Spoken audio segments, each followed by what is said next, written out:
본문 우리 누가복음 2장 8절부터 20절까지 말씀입니다. 한번 같이 교독하시겠는데 화면에 거기에서 오늘은 넘겨주십시오. 화면에 보시면 흰색을 제가 읽고 노란색을 읽어주시고 교독하도록 하시겠습니다. 그 지역에서 목자들이 밤에 들에서 지내며 그들의 양떼를 지키고 있었다. 그런데 주님의 한 천사가 그들에게 나타나고 주님의 영광이 그들을 두루 비추니 그들은 몹시 두려워하였다. 천사가 그들에게 말하였다. 두려워하지 말아라. 나는 온 백성에게 큰 기쁨이 될 소식을 너희에게 전하여 준다. 오늘 다윗의 동네에서 너희에게 구주가 나셨으니 그는 곧 그리스도 주님이시다. 너희는 한 갓난 아기가 포대기에 쌓여 구유에 뉘어 있는 것을 볼 터인데 이것이 너희에게 주는 표징이다.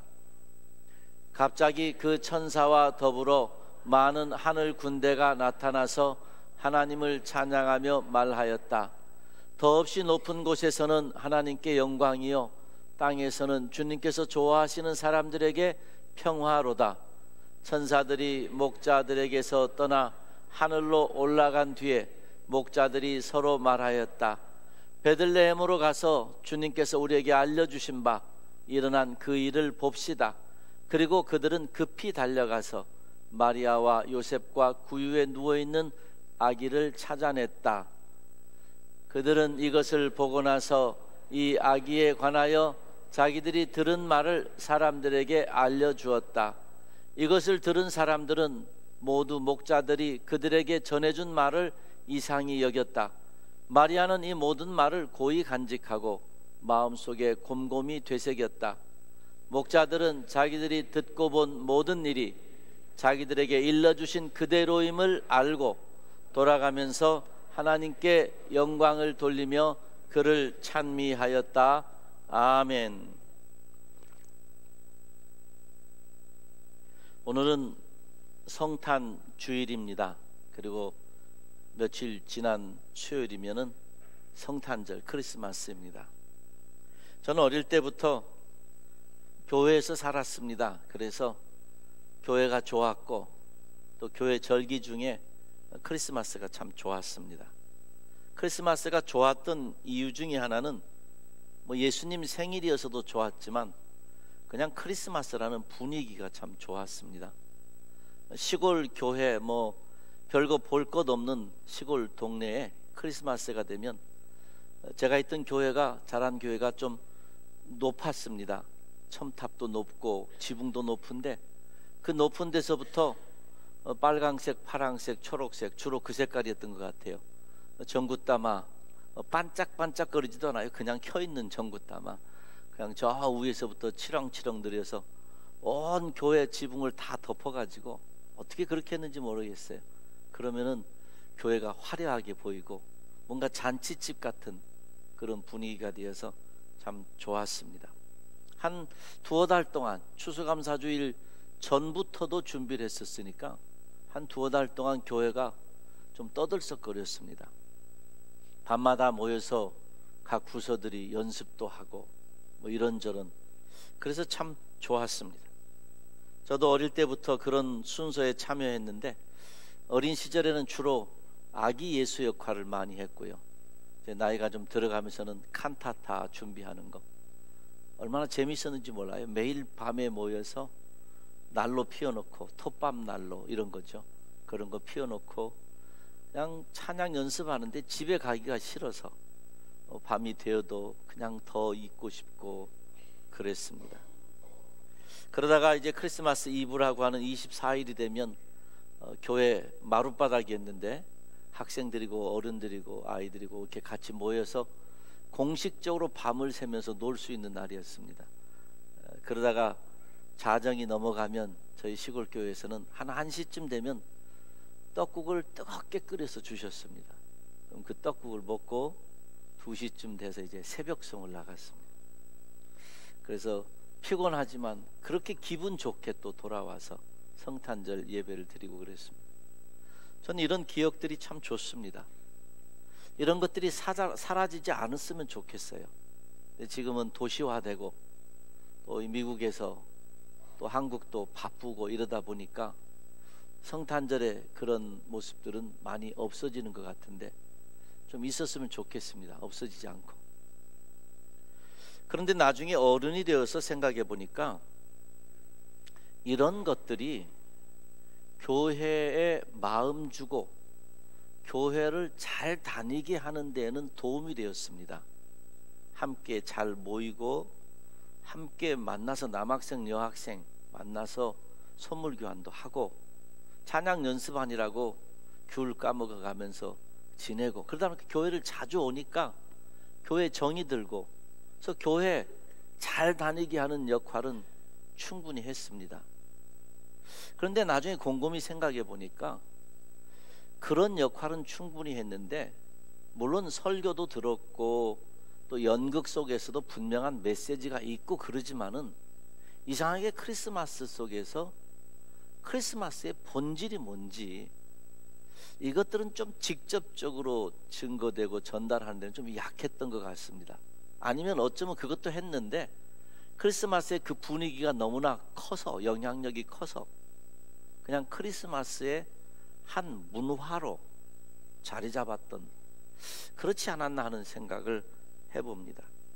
이제 우리는 어른입니다. 우리는 압니다. 성탄절의 본질이 무엇인지 압니다. 크리스마스 때 우리가 무엇을 해야 하는지도 압니다. 알지만 문화적으로 크리스마스가 정착된 분위기가 있어서 본질을 알면서도 본질보다 문화적으로 크리스마스의 붐을 타고 지나가는 때가 우리에게 종종 있는 걸 압니다. 그래서 오늘은 성탄주일인데 오늘 본문에 있는 양을 치던 목자들에게 있었던 일을 중심으로 해서 다시 한번 우리 자신이 자기에게 상기시켜서 그래 크리스마스의 본질은 이거지 하는 걸 다시 한번 붙잡고 또 크리스마스 때 진짜 내가 해야 할 건 이거지 크리스마스 때 내가 다짐해야 되는 건 이거지 하는 그런 것들을 좀 붙잡는 그런 계기가 되면 좋겠습니다. 첫째로 크리스마스 성탄절은 기쁨의 소식과 관련됩니다. 기쁨의 소식이 있었습니다. 예수 믿지 않는 사람들에게 크리스마스는 공휴일입니다. 그런데 그리스도인들에게 크리스마스는 예수님의 탄생일일 뿐만 아니라 예수님의 초림입니다. 구약 성경에 메시아가 오신다고 약속을 해주셨는데 그 메시아가 이 땅에 오신 날이죠. 하나님께서 성자 하나님께서 인간의 몸 그것도 어린아이의 몸을 입으시고 마리아에게서 태어나셔서 이 땅에 오신 날이고 그리고 이제 시간이 지나면 우리를 위해서 내 죄를 대신하여 죽으실 것이며 그리고 그 사망 권세를 이기시고 부활하셔서 우리의 죄를 대속하시고 우리를 속량하셔서 영원한 생명을 주시고 그 영원한 생명의 천국의 소망을 우리에게 주시기 위해서 오신 첫걸음 그 첫걸음이 예수님의 초림이요 우리가 말하는 크리스마스요 성탄절 예수님의 생일입니다. 그러니까 성탄절은 우리 자신들에게는 죄를 해결해 주는 영원한 생명을 주는 구세주이신 예수님이 오신 너무나 당연한 기쁨의 날인 것이 분명합니다.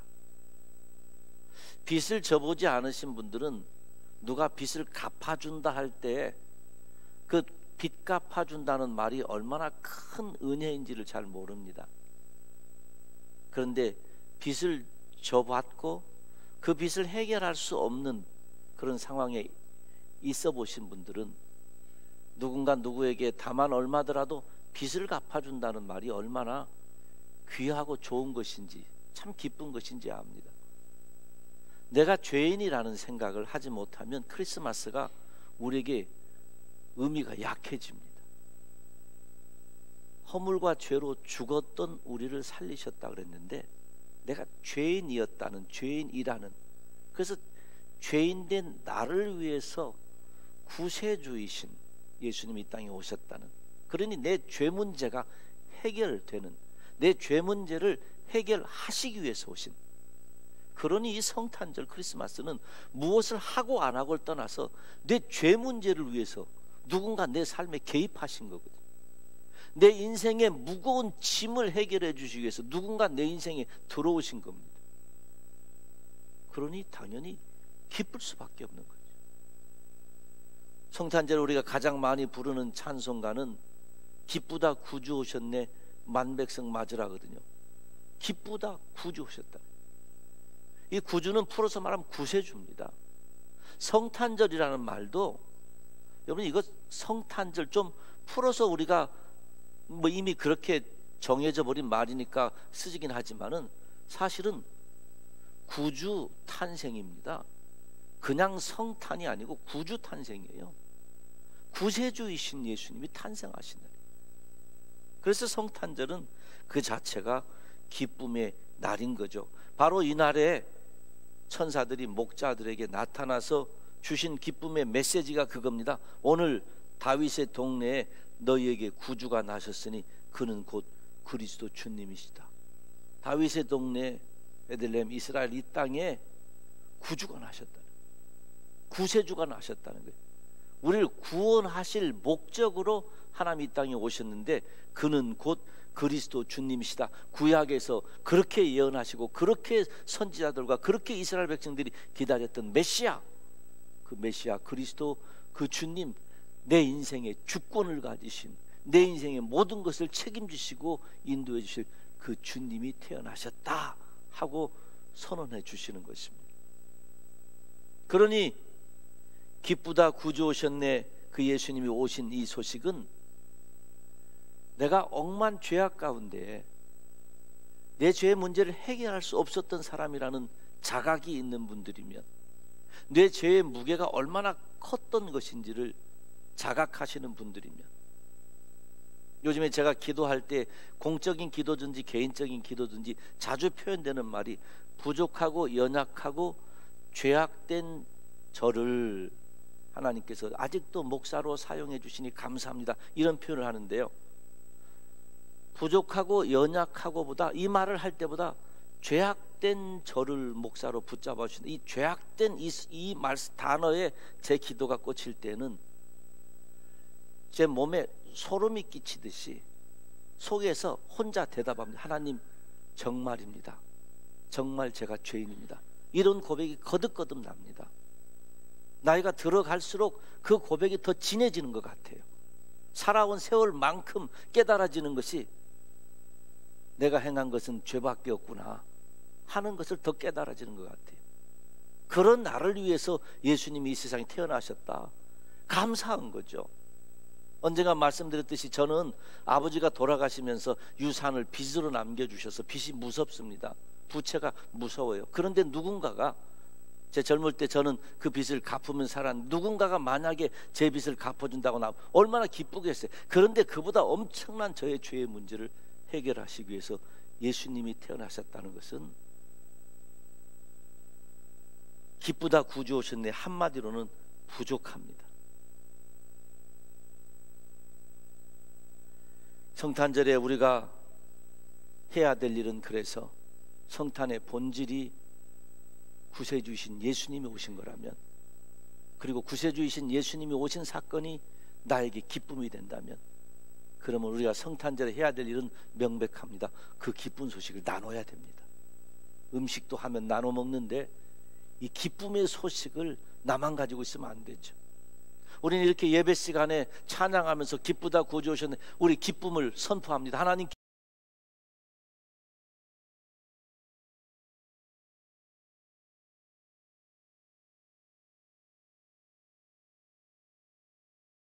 고맙습니다.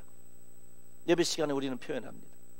또 메리 크리스마스 하는 거, 인사 같지만은 사실은 그것도 예수님이 태어나셨다는 것을 인사 가운데 표현하는 거죠.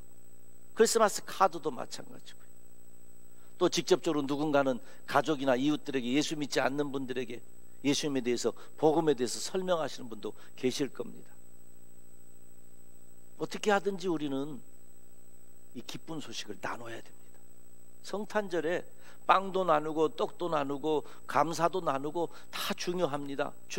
그러나 성탄절의 본질이 예수님이 이 땅에 오신 것이 정말 기쁨의, 복음의 복된 소식이라면, 그리고 그것이 나에게도 기쁜 일이라면, 지금 경기도 어렵고 몸도 아프고 나이도 들어가고 자식들 잘 안 되고 뭐든지 이런 상황이 있다 할지라도 예수 그리스도가 나의 죄의 본질적인 문제를 해결해 주시러 오신 것이 내 마음에 기쁨으로 와 닿는다면 그 기쁜 소식을 나눌 수 있어야 됩니다. 저는 이번에 말씀을 준비하면서 크리스마스 카드에 대해서 한번 생각을 했습니다. 보통 크리스마스 카드는 1년 동안 잘 알고 같이 있었던 분들에게 고맙다는 뜻으로 보내는 인사 카드가 대부분인 것 같아요. 사실 그렇습니다. 그것도 중요합니다. 그런데 내년부터는, 이미 금년에는 뭐 카드를 다 보내셨을 테니까 내년부터는 좀 달라져야 되겠다는 생각이 듭니다. 그 뭔가 하면 예수님 모르는 자들에게 카드를 보내야 될 것 같아요. 예수님 모르는 분들에게, 내가 알고 있는 예수님 모르는 한 사람에게라도, 한두 사람에게라도 내가 만난 예수님에 대해서, 나를 기쁘게 하시는 그 예수님에 대해서, 나에게 소망을 주신 그 예수님에 대해서 한마디라도 표현하면서, 만약에 표현하는 것이 직접적으로 표현할 수 없는 분이라고 하면 메리 크리스마스라는 한 단어를 쓰더라도 기도 가운데 이분이 이 메리 크리스마스를 읽을 때에 예수 그리스도를 알게 하시고 성령 하나님 그 심령을 만져주셔서 내가 느낀 이 기쁨을 느끼고 내가 가진 소망을 이분도 갖게 해주십시오. 믿지 않는 분들에게 크리스마스 카드를 좀 보내셔야 될 것 같아요. 한번 좀 기억하셨다가 내년에 뭐 많은 친구분들이나 또 어른들이나 고마울 분들이나 카드 보내시는 건 그대로 보내시되, 한두 분이라도 좀 기억하셨다가 내년 1년 살아가시면서 VIP처럼 내 주변에 예수 믿지 않는 분들을 좀 찾으셨다가 연말쯤 되면 그분에게 크리스마스 카드를 보내셔서 천사가 목자들에게 전해준 그 소식을 우리도 누구에겐가는 전해주는 그런 카드를 좀 보내줬으면 좋겠어요. 한번 좀 기억하셨다가 내년에 그렇게 하시기를 바랍니다. 예, 한번 좀 그래 보십시오. 헤롯은 예수님의 이 복된 소식을 거절했습니다. 거절할 뿐만 아니라 소식이 번지지 못하도록 하기 위해서 2살 아래짜리 아이도 다 죽이고 얼마나 많은 갖은 잘못을 했습니까? 그래도 복음은 전달됩니다. 이 복음의 기쁜 소식, 예수님 오신 소식은 박을 수 없습니다. 우리가 전하지 않아도 기쁜 소식, 복음 자체에는 운동력이 있어서 세상 끝날까지, 땅끝까지 증거될 겁니다. 그런데 이왕이면 성탄절에 크리스마스의 본질을 아는 우리들이 이왕이면 기쁜 소식을 전하는 사람으로 살면 얼마나 좋겠습니까? 부디 이번 성탄절에 주님이 오신 기쁜 소식을 내 것으로 확신하고, 그리고 다른 사람에게 그 기쁜 소식을 나눠주는, 어떤 표현으로든지 간에 기쁜 소식을 조금 나눠주는 그런 크리스마스가 되시기를 주님의 이름으로 축원합니다. 두 번째로, 성탄절은 하나님께 찬양하고 사람들에게 평화, 그래서 영광과 평화와 관련된 날입니다. 오늘 본문에 보면 하늘의 천사와 하늘의 군대가 목자들 앞에서 찬양을 했습니다. 이 군대라는 것은 원래 군인들은 싸우는 자들인데, 여기에 이 군대라는 표현은 엄청난 숫자라는 그런 의미입니다. 엄청난 숫자의 천사들, 수종드는 자들이 찬양하는데, 내용이 뭡니까? 더없이 높은 곳에서는 하나님께 영광이요, 땅에서는 주님께서 좋아하시는 사람들에게 평화로다. 요약해서 말하면 그거죠. 하늘의 영광, 땅에는 평화. 저 어릴 때 시골 교회에 말씀드렸죠. 이 벽에다가 글씨를 써붙입니다. 크리스마스 때 하늘의 영광, 땅에는 평화. 이게 거의 해마다 붙이는 그 표였어요. 하늘의 영광, 땅에는 평화. 근데 본문 자세히 보니까 찬양은 하나님 앞에 하는 것인데, 지금 어린 양 예수님을 어린 그 아기로 오신 예수님을 만나러 가가지고 그 앞에서 찬양을 해야 될 텐데, 이 하늘의 군대와 천사들이 아직 거기 가기 전인데 목자들 앞에서 찬양을 합니다. 물론 대상을 받으시는 분 하나님이신데 목자들에게 주는 인사이트가 있습니다. 이날이 왜 중요한가? 성탄절의 본질이 뭔가? 예수님 오신 사건은, 예수님의 초림은 첫째는 하나님께 영광된 사건입니다. 하나님 기뻐하셔요. 하나님 참 좋아하시는, 특별히 찬양으로, 천군 천사들이 찬양으로.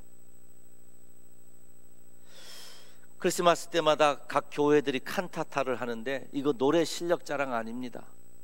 한국에 있는 큰 교회들은 찬양대만 하더라도 뭐 몇백 명, 1000명 모여서 큰 찬양하는데 교회 규모를 자랑하려고 그렇게 하는 거 아닙니다.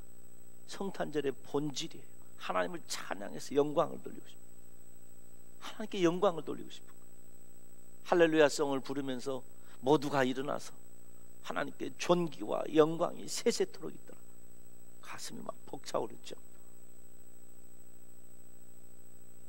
우리도 신나고 흥에 겨우면 자연스럽게 콧노래가 나오는 것처럼 예수님의 기쁨이 내 안에 있으니까 찬양이 터져나옵니다.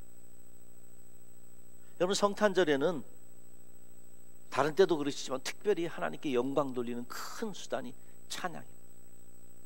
오늘 오후 3시에 영아부 어린아이부터 우리 당회원들까지 크리스마스 발표회라 그러는데, 이름은 발표회로 했지만 함께 찬양하는 자리입니다.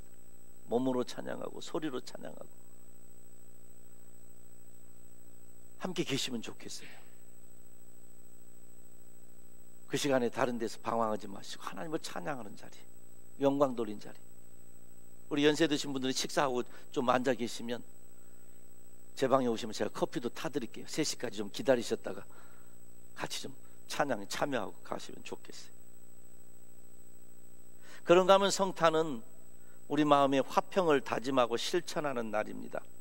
교회 안에서도 그래야 되지만 교회 밖에서도 전방위적으로 화평과 평화를 실천해야 됩니다. 오늘 본문에 사람들에게 평화로다 하는 이 평화가 성경의 어떤 사본에는, 성경이 원본에서 이렇게 필사해서 놓은 것들을 사본이라고 그러는데, 많은 사본들이 평화로 번역이 되어 있는데 어떤 사본에는 은혜로 번역이 되어 있습니다. 그러니까 하늘에는 영광이요, 하나님께는 영광이요, 사람들에게는 평화로다, 혹은 사람들에게는 은혜로다. 이 은혜와 평화를 연결해 보면 우리가 어떤 평화를 누려야 되는지를 우리에게 알려주십니다.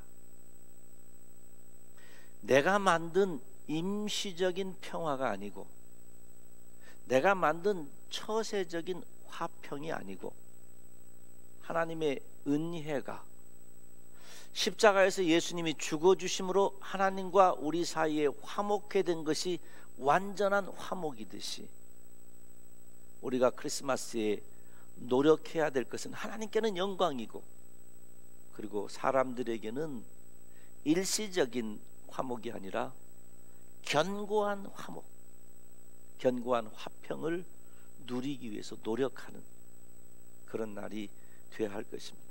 전쟁을 하다가 크리스마스 되면은 양쪽 팀이 스탑하고서 크리스마스 기간 동안에 평화를 유지하다가 크리스마스 기간이 끝나면 또 다시 싸웠던 그런 거 옛날 역사에서, 중동 지역 역사에서 우리가 알지 않습니까?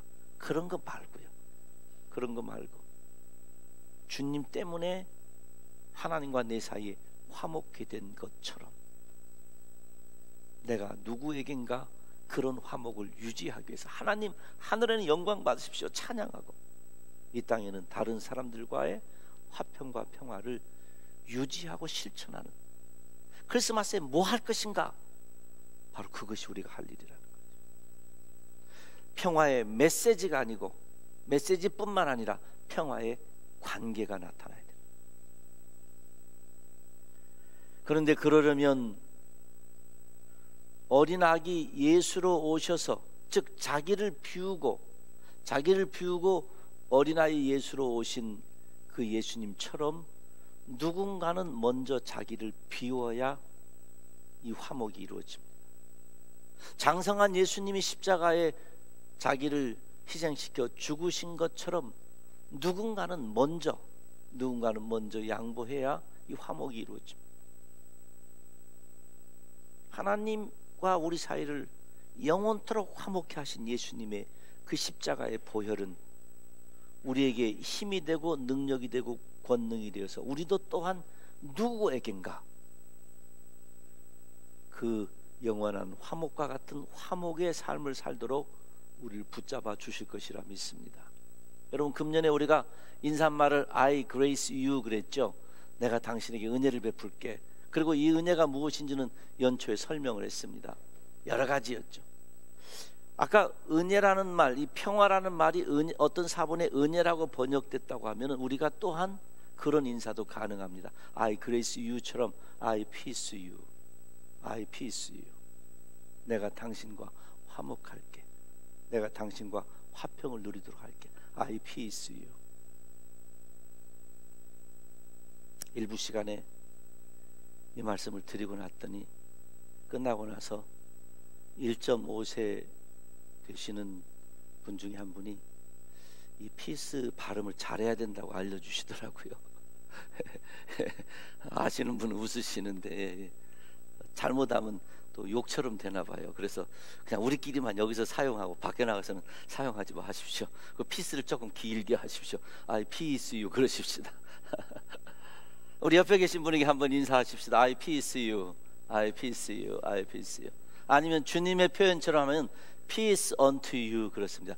평화가 있을지어다. 근데 내가 당신하고 화평할게. 그런 의미에서 I grace you처럼 우리가 한번 I peace you. 오늘은 한번 그렇게 인사하셔서 누구시든지 내가 화목할게요. 여러분, 가족 중에 혹시 부부 중에나 가족 중에 조금 담이 있는 것처럼 느끼시는 부부가 계시면, 가족이 계시면 뭐 살다 보면 그럴 수 있습니다. 담이라는 것은 누가 쌓든지 몰라도 항상 담이라는 게 생기기 마련이니까 있게 됩니다. 그런데 그 담을 계속 두고 살 수는 없잖아요. 근데 상대방이 그 담을 밀어주기를 원하시는 게 대부분인데 아니요. 아까 말씀드렸잖아요. 누군가는 먼저 자기를 비우고 누군가는 먼저 양보를 해야 그게 없어지니까 내가 먼저 하겠다 하시면 좋겠어요. 가족뿐만 아니고 교회에서, 목장에서, 직장에서 누구에게든지. 여러분 기억하십시오. 하나님께서 요한 1서에 보면은 사랑은 여기 있으니 하고 우리가 하나님을 먼저 사랑한 게 아니라 누가 먼저 사랑했다 그러셨죠? 하나님이 우리를 먼저 사랑하셨다. 하나님의 방법은 먼저입니다. 그리고 나중에 서로 해라 그랬습니다. 그러니까 주님 닮아가는 사람일수록 손을 먼저 내미는 겁니다. 마음을 먼저 여는 겁니다. 왜냐하면 주님이 그러셨으니까, 하나님이 그러셨으니까. 이번 크리스마스에는 먼저 손 내미는, 누구에게든지 먼저 손 내미는, 실제적으로 예수님이 십자가에 죽어주신 것처럼 우리의 신앙도 실제적이어야 돼요. 누구에겐가, 남편에게, 아내에게, 자녀에게, 부모에게, 누구에겐가 먼저 손 내미시는 그런 크리스마스가 되시기를 주님의 이름으로 축원합니다. 세 번째, 마지막입니다. 성탄절에는 오늘 본문에 보니까 목자들의 적극적인 동참이 있었습니다. 목자들이 양을 지키고 있었습니다. 양의 수가 많습니다. 목자들의 수는 적습니다. 그러니 이 수많은 양들을 돌보려면 목자들이 힘이 듭니다. 할 일이 많습니다. 그나마 밤에 되면 양들이 좀 자니까 그때 목자들이 좀 쉴 수가 있는데 밤에는 또 짐승이 오는 것을 막아내야 되거든요. 그러니까 이 밤에도 쉽게 잠을 못 잡니다. 그런데 그때 천사가 나타나서 복음의 기쁜 소식을 전해줬습니다. 여러분, 우리 한국말에 내 코가 석자라고 아무리 좋은 게 있어도 내 상황이 힘들면 그 좋은 게 좋은 것으로 느껴지지가 않습니다. 이 목자도 아주 내 코가 석자 같은 형편은 아니지만 힘들고 피곤하고 바쁜 상황이거든요. 그런데 천사가 나타나서 다윗의 동네에 예수 그리스도, 우리 주 그리스도가 태어난다 하고 복된 소식을 알려줬습니다. 그리고 하나님께는 영광이요 땅에는 평화다, 다 좋은 말이에요. 이때 목자들의 반응이 중요합니다. 다 좋은 말이라도 내가 이걸 못 받아들이면 시끄러워, 왜 여기 와서 저러나, 다른 동네 가서 그러지, 저쪽 동네도 목자가 있고 저쪽 동네도 목자가 있는데 좀 거기 가서 그러시지 왜 여기 와서 시끄럽게 하나, 그럴 수 있습니다. 이 목자들의 반응이 중요합니다. 듣고 그래요? 지나갈 수 있고요. 귀찮다는데 저쪽으로 가라고 할 수 있고요. 아니면 오늘 본문에 있는 것처럼 목자들이 적극적 반응을 할 수 있고요. 우리도 마찬가지입니다. 성탄절의 본질이 무엇이고 성탄절에 무엇을 해야 되는가 우리가 알아도 우리의 심령의 반응이 나의 성탄절을 어떻게 만들고, 나의 크리스마스를 어떻게 만들고, 나의 인생과 신앙을, 내 신앙을 어떻게 만드는가는 내 반응에 따라 달려 있습니다. 대신 옆에 내 아내가 반응해 준다고 내 신앙이 쑥쑥 올라가 않습니다. 내 남편이 반응해 준다고 내 신앙이 자라는 거 아닙니다. 각자의 심령이 옥토와 같은 마음밭이 돼야 되는데, 이 목자들을 보십시오. 그 소식 듣고 15절에 보니까 목자들이 서로 말하였다, 이제 서로 의논하는 거죠. 한 마음이 됩니다. 베들레헴으로 가자 그러는 거예요. 주님께서 우리에게 살려주신 바 일어난 그 일을 보자, 가서 보자. 천사가 알려준 이 기쁜 소식을 욥의 표현대로 하면 전에는 들었사더니 이제 내 눈으로 보옵니다 하는 것처럼 복된 소식을 들었는데, 이 듣는 것만으로 부족하다, 가서 보자 가는 겁니다. 그리고 16절에 보니까 급히 달려가서, 가는 것도 급히 달려가서 마리아와 요셉과 구유에 누이는 아기를 찾아냈다. 베들레헴이 얼마나 넓어요. 거기 딱 어디 알고 가나요? GPS 가지고 가는 거 아니잖아요. 찾아냈다. 여러분, 이 단어들 하나하나가 목자들이 중간중간에 뒤돌아설 수 있는 기회가 얼마나 많은지 몰라요. 처음에는 그냥 서로 마음이 군중심처럼 하나 돼가지고 우리 가볼까 하다가 베들레헴이 멀어, 누구 한 사람이 말하면 그래 그냥 돌아가자. 베들레헴까지 갔어요. 찾는데 못 찾으면 우리 할 만큼 다 했어, 가자. 그럴 수 있죠. 근데 단어 하나하나가 얼마나 이 목자들이 적극적으로 여기에 동참하고 있는지. 저는 이 말씀을 읽으면서 궁금한 게 생겼어요. 나중에 천국 가서 목자들 만나면 물어보든지 하나님께 물어봐야겠는데, 이 목자들이 가면 양은 누가 지키나 하는 거예요. 양은 누가 지키나. 목자들에게 양은 이거 생명이란 말이에요. 근데 지금 목자들이 다 이렇게 가면 양은 누가 지키나. 근데 양을 뒤에다 두고 간 거거든요. 그러고 보니까 성경에 비슷한 구절이 오버랩되는 거예요. 예수님께서 제자들을 부르실 때 고기 잡고 있던 베드로와 여러 제자들이 있었잖아요. 그들이 예수님을 따라갈 때 그물과 배를 두고 주님을 쫓았더라 그랬거든요. 그러고 보니까 주님의 움직이심에, 하나님의 움직이심에 적극적으로 동참하는 사람들은 뒤에 있는 것들을 내려놓고 주님만 보고 따라가는 것 같습니다. 이게 얼마나 중요한지 모르겠어요. 이들이 그러고 나니까 가서 사람들에게 알려줬어요. 그랬더니 마지막 20절에는 목자들인 자기들이 듣고 본 일이 자기들에게 알려주신 그대로임을 알고 돌아가면서 하나님께 영광을 돌리며 그를 찬미하였다. 이 만화 영화처럼 한번 상상해 보세요.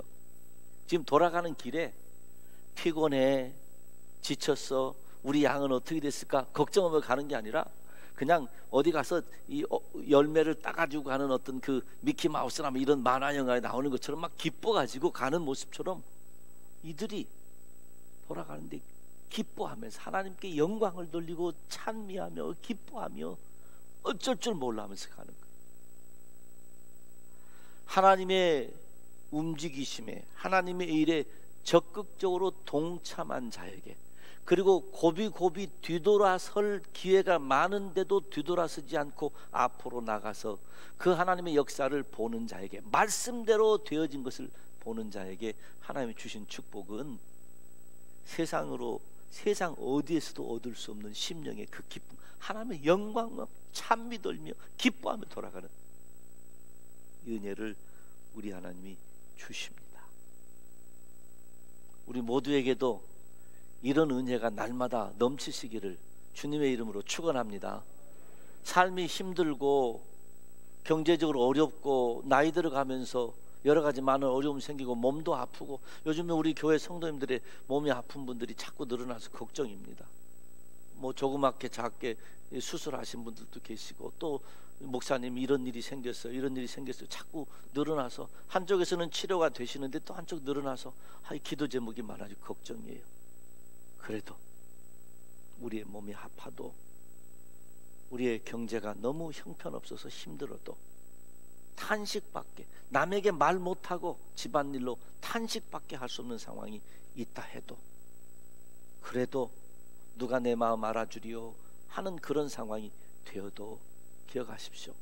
그래도 그때 분별하실 것은, 그래도 그 자리에 있는 우리에게 하나님이 손 내미시고 그 우리를 불러주시는 하나님의 역사들이 있는데, 거기에 발맞춰서 일어서기만 하면, 그 하나님의 손길을 의지하고 나아가기만 하면, 동참하기만 하면 하나님 우리에게 허락하시는 은혜가 우리를 기다리고, 하나님 우리에게 우리의 심령에도 평안을 주시고 우리의 삶과 신앙에도 하나님의 역사가 임하는 것을 믿습니다. 부디 일어서시고 힘내시기 바랍니다. 구레네 시몬이 그랬던 것처럼, 구레네 시몬이 예수님 십자가 지고 가시는데 구경한 거죠. 가다가 보니까 뭐하지? 가다 보니까 야, 너 이리 나와서 십자가 좀 줘, 그랬던 겁니다. 자기 의지로 십자가 진 거 아니었어요. 목자들이 무슨 동방박사들처럼 별을 연구하고 성경을 연구해가지고 이때쯤 예수님, 이 메시아가 태어나겠다, 그래서 성경적 GPS를 가지고 예수님 찾아간 거 아니었습니다. 자기 의지가 아니었어요. 하나님께서 나타나셔서 알려주셨을 때 자기 의지는 아니지만 하나님의 선하신 뜻을 따라갔더니 그 결과가 이들에게 좋았던 것입니다. 야고보서 4장 15절에 말씀하는 것처럼 주께서 원하시면 우리가 살 것이고 또 이런 일이나 저런 일을 할 것이다. 그 앞에 보면은 내가 오늘은 여기 가서 장사하고 내일은 저기 가서 장사하고, 그럴 때 이 어리석은 사람이라 하면서 사람의 생명을 누가 하느냐 하면서, 하나님께서 우리에게 허락하셔야만, 하나님께서 우리에게 허락하셔야만 오늘도 이런 일을 하고 내일도 이런 일을 하고 여기 가서 이런 일을 하고 저기 가서 저런 일을 한다, 이 고백이 우리에게 있어야 된다는 거죠. 그러니 우리는 본질상 우리의 의지를 따라서 사는 사람이 아니고 하나님의 뜻과 하나님의 허락하심과 하나님의 일 속에 동참하여 사는 사람이라는 것을 말씀해 주시는 겁니다.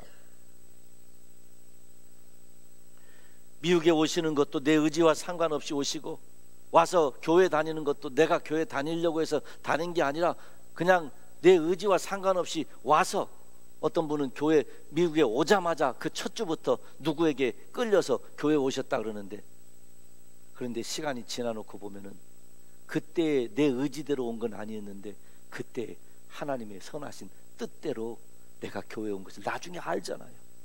그때는 모르죠. 이게 하나님의 뜻인지 하나님의 섭리인지 모릅니다. 근데 시간이 지나놓고 보니까 그게 하나님의 나를 사랑하시는 뜻이었구나, 나를 먼저 사랑하시는 그 하나님의 섭리였구나, 그걸 깨닫잖아요. 내 의지는 분명 아니었어요. 하나님의 뜻이었어요. 그러니 이전에 하나님이 그렇게 역사하셨다면 앞날에도 내 의지를 따라 살기보다는 하나님의 뜻을 먼저 순종하고 사는 일이 우리에게 마땅한 줄 압니다. 하나님이 선명하게 분명하게 보이시지 않으면 내 믿음의 의지를 가지고 사셔야죠. 그러나 하나님이 선명하게 보이시면 하나님의 영광이 되는 일이고, 각 사람에게 평화가 되는 일이고, 기쁜 소식을 전하는 일이고, 분명하게 하나님이 선명하게 우리에게 말씀하신 하나님의 뜻이라면 내 의지보다 그 뜻을 따라 사는 것이 복됩니다. 사랑하는 성도 여러분, 욥기에 보면 시작은 미화가 있으나 나중에 힘이 창대해진다는 말씀이 있는데, 이 목자들은 시작에는 자기 의지 그거 아니었기 때문에 소극적, 그래서 그런 나중에 적극적으로 동참하여 하나님의 은혜에 크게 참여한 것처럼 부디 이번 크리스마스에는 이 목자들의 적극적인 하나님 나라의 동참을 담고 배우셔서 내 의지, 내 경험, 내 지식 이거보다도 하나님의 뜻에 끌려가는 인생, 하나님이 움직이심에 내가 덩달아 움직이는 인생, 그런 하나님의 역사에 움직임에 같이 움직이셔서 인생이 복되고 영광스럽고 다 살고 난 뒤에 후회가 쌓이는 것이 아니라 하나님이 그때그때마다 우리에게 주신 위로와 상급과 영광이 쌓이는 그런 인생으로 사시기를 우리 주님의 이름으로 축원합니다. 성탄절이 어떤 날이고 성탄절에 무엇을 해야 되는지 본질을 이미 우리가 한번 상기하여 들었으니 이제 나의 성탄절, 다른 사람의 성탄절이 아니고 나의 크리스마스는 내 심령과 내 삶의 반응이 만들어가니까 부디 깨어서 하나님이 기뻐하시는 그 반응으로 말씀에 순종하는 그런 성탄절 지내시기를 주님의 이름으로 축원합니다. 우리 일어나셔서